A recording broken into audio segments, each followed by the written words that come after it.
एक भाजपा मंत्री कह रहे हैं विजय क्या है। 1.5 महीने में कोई मुख्यमंत्री ऐसा काम कर सकता है जिससे पूरे देश की राजनीति में हलचल मच जाए? क्या एक ऐसा फैसला सचमुच सरकारी सिस्टम की वर्षों पुरानी व्यवस्था को चुनौती दे सकता है? आखिर ऐसा क्या किया था लापता विजय ने कि उनके मॉडल की चर्चा तमिलनाडु से निकलकर दिल्ली तक पहुंच गई? क्या यह बदलाव सिर्फ शुरुआत है या फिर भारत की राजनीति में एक नए अध्याय की दस्तक? आइए जानते हैं इस पूरी कहानी के पीछे की सच्चाई। तमिलनाडु की धरती से एक ऐसा राजनीतिक तूफान उठा जिसने पूरे देश का ध्यान अपनी ओर खींच लिया। आज हम एक ऐसे फैसले और एक ऐसे नए मॉडल की बात करेंगे जो अगर पूरी तरह सफल हुआ तो भारत के हर राज्य की तस्वीर बदल सकता है और भविष्य में शासन व्यवस्था पर भी बड़ा प्रभाव डाल सकता है। तमिलनाडु में थलपति जाए कि सरकार को आए अभी सिर्फ 1.5 महीना हुआ है। इस छोटे से समय में जो घटनाएं सामने आई उन्हें देखकर बड़े बड़े राजनीतिक विश्लेषक भी हैरान रह गए। आखिर ऐसा क्या किया सीएम विजय ने कि आज हर तरफ उनके काम करने के तरीके की चर्चा हो रही है? क्या उनका यह मॉडल भ्रष्टाचार कम करने में मददगार साबित हो सकता है? क्या इससे सरकारी खर्च में बचत और व्यवस्था में पारदर्शिता बढ़ सकती है? कहानी की शुरुआत उस वादे से होती है जो विजय ने सरकार बनाने से पहले जनता से किया था। आमतौर पर चुनाव जीतने के बाद नेताओं पर अपने वादे भूल जाने के आरोप लगते हैं, लेकिन यहाँ तस्वीर कुछ अलग दिखाई दी। सरकार की कमान संभालते ही सीएम विजय ने घोषणा की कि राज्य की आर्थिक स्थिति का पूरा ब्यौरा जनता के सामने रखा जाएगा। उन्होंने कहा कि जनता को यह जानने का अधिकार है कि उनके टैक्स का पैसा कहां खर्च हो रहा है और सरकार पर कितना कर्ज है। जब वित्तीय आंकड़े सार्वजनिक किए गए तो सामने आया कि राज्य पर लगभग 1 लाख करोड़ रुपए का कर्ज है। इसे छिपाने के बजाय सरकार ने सार्वजनिक रूप से स्वीकार की। इसके बाद कई लोगों ने इस पारदर्शी व्यवस्था को विजय मॉडल कहना शुरू किया। इस मॉडल का पहला बड़ा कदम सरकारी ठेकों की प्रक्रिया में बदलाव बताया गया। लंबे समय से सरकारी केंद्रों पर पक्षपात और पारदर्शिता की कमी के आरोप लगते रहे हैं। अक्सर यह कहा जाता है कि कुछ चुनिंदा ठेकेदारों को ही लाभ मिलता है। सरकार ने घोषणा की कि शहर के विकास से जुड़े सरकारी ठेकों के लिए ओपन बिडिंग कराई जाएगी, यानी सभी योग्य ठेकेदार खुली प्रतिस्पर्धा में हिस्सा ले सकेंगे और पूरी प्रक्रिया अधिक पारदर्शी होगी। अब सवाल यह है कि इस व्यवस्था से क्या बदलाव आया?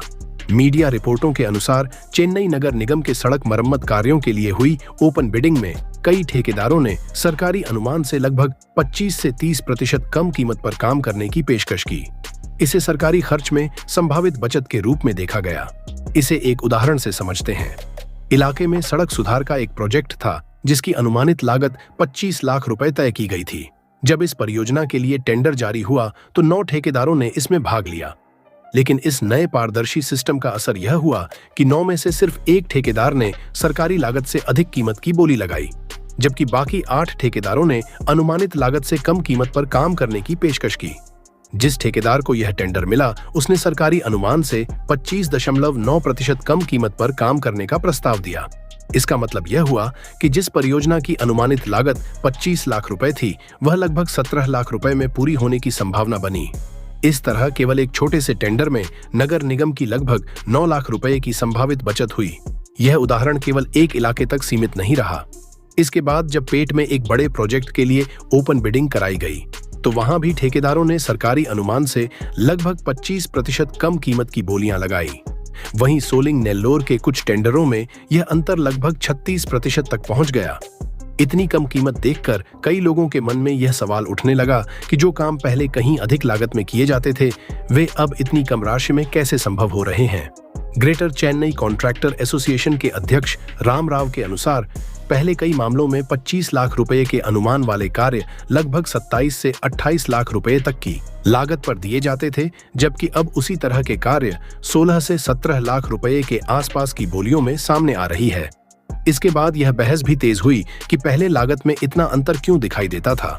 तमिलनाडु के लोक निर्माण और खेल विकास मंत्री अर्जुन ने आरोप लगाया कि पिछली सरकारों के दौरान टेंडर प्रक्रिया में कई अनियमितताएं हुई और कुछ मामलों में नियमों का उल्लंघन किया गया। उनका यह भी दावा था कि कुछ ठेकेदारों से धन लिया गया, लेकिन उन्हें कार्य आवंटित नहीं किया गया, जिससे कई छोटे ठेकेदारों को नुकसान उठाना पड़ा। मौजूदा सरकार का कहना है कि अब किसी भी ठेकेदार से कोई कमीशन नहीं लिया जाएगा और हाईवे से लेकर शहरों के विकास तक सभी सरकारी ठेके पारदर्शी और निष्पक्ष प्रक्रिया के माध्यम से दिए जाएंगे। इस बदलाव पर कई आर्थिक विशेषज्ञों ने भी अपनी राय व्यक्त की। विशेषज्ञ वेंकटेश्वर राव पताकोटा ने सोशल मीडिया पर लिखा कि यदि टेंडर प्रक्रिया पूरी तरह पारदर्शी रहती है और अनियमितताएं समाप्त होती हैं, तो इससे सरकारी खर्च में उल्लेखनीय बचत हो सकती है। उनका मानना है कि यदि यह मॉडल लंबे समय तक सफल रहता है, तो दूसरे राज्यों में भी ऐसी व्यवस्था लागू करने की मांग बढ़ सकती है। वित्तीय विश्लेषक मृदा कृष्णन दंडपानी ने भी अपनी टिप्पणी में कहा कि कम कीमत की बोलियां इस बात का संकेत हो सकती है कि टेंडर प्रक्रिया अधिक प्रतिस्पर्धी और पारदर्शी बनी है। हालांकि उन्होंने यह भी कहा कि इस व्यवस्था की वास्तविक सफलता का आकलन समय के साथ ही किया जा सकेगा। हालांकि इस पूरे मॉडल का एक दूसरा पक्ष भी है। सबसे बड़ा सवाल यह है कि यदि ठेकेदार बहुत कम कीमत पर काम करेंगे, तो क्या वे निर्माण की गुणवत्ता को उसी स्तर पर बनाए रख पाएंगे? क्या कम लागत में भी टिकाऊ और उच्च गुणवत्ता वाली सड़कें बन सकेंगी? यह आशंका भी जताई जा रही है कि कहीं लागत घटाने के प्रयास में निम्न गुणवत्ता की सामग्री का उपयोग न होने लगे। सरकारी अधिकारियों के सामने भी यही चुनौती है कि कम लागत के साथ गुणवत्ता और समय सीमा दोनों को कैसे सुनिश्चित किया जाए। यदि सरकार पारदर्शिता के साथ साथ गुणवत्ता नियंत्रण में भी सफल रहती है, तो यह मॉडल भविष्य में अन्य राज्यों के लिए भी एक उदाहरण बन सकता है। इसी कारण इस पूरे घटनाक्रम पर देश भर के राजनीतिक और प्रशासनिक विश्लेषकों की नजर बनी हुई है।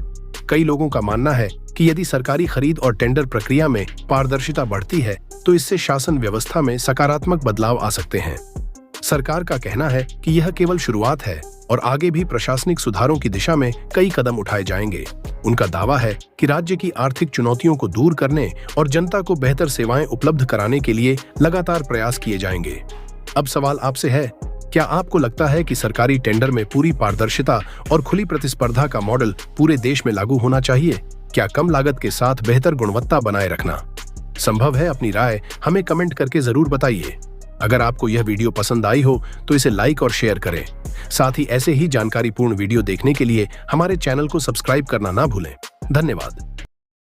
तो वेलकम दोस्तों, अगर आपको वीडियो जानकारीपूर्ण लगा हो तो आप वीडियो को लाइक करें और वीडियो को शेयर करें और कमेंट में बताएं कि वीडियो आपको कैसा लगा, ताकि हम आगे अपनी वीडियो को और बेहतर बनाने की कोशिश कर सकें। हमारा काम किसी की भावनाओं को ठेस पहुंचाना नहीं है। हमें मतलब जो वीडियो यूट्यूब पर मिलता है, हम भी अपनी वीडियो में उसी चीज़ का उल्लेख करते हैं। तो वीडियो में कमेंट जरूर करें और हमें कमेंट में बताएं कि वीडियो आपको कैसा लगा, ताकि हम आगे वीडियो और बेहतर बनाने की कोशिश कर सकें। और वीडियो को शेयर करें, ज़्यादा से ज़्यादा लाइक करें और चैनल को सब्सक्राइब करना ना भूलें, ताकि आपके पास अगली वीडियो पहुंचती रहे। और प्रेस बटन दबाना ना भूलें, ताकि आपके पास अगली वीडियो का लिंक जल्दी से जल्दी पहुंच सके। धन्यवाद।